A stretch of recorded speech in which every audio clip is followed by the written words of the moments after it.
Starptautisko lietišķo cilvēku apvienībai. Henrijam, viņš ir ieradies mūsu pilsētā, un pirms mēs sākam svinēt mūsu sestdienas dienu, viņam ir daži vēlējumi mums visiem tiem, kas mēs šeit dzīvojam. Lūdzu. Labdien, mīļie Alpas iedzīvotāji, un, kā jau teicu, man sauc Henrijs, pārstāv Starptautisko lietišķo cilvēku apvienību. Es pieļauju arī, ka kāds no jums nezina, kas tā ir par apvienību, bet es tagad netaisos aizņemt gari laiku, lai par to stāstītu. Bet, ja kādam no jums tas interesē, jūs variet ieiet Googlē, uzspiest 3 burtus BMF, tikai nesajauciet ar BMW, dubultā V vietā burtiņš F, Latvija, .lv. Un tā jūs redzēsiet, kas mēs tādi esam, bet varu brīdināt jūs uzreizām. Mēs esam jautrākie cilvēki pasaulē.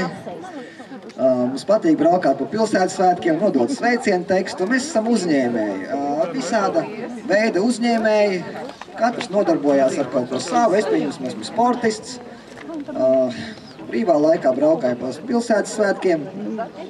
Un gribētu nodot jums lielu sveicienu no mūsu Starptautisko lietišķo cilvēku apvienības un pateikt, ka mēs jūs visus ļoti mīlam.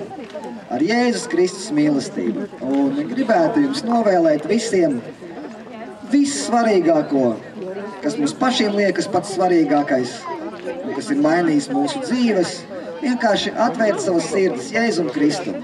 Pasaules radītājam ielaist viņu iekšā savā sirdī, un dzīve tiešām kļūst daudzreiz vieglāka. Daudzreiz vieglāka, daudzas problēmas atkrīt, un dzīvē iestājās svētlaime. Lai Dievs jūs svētī.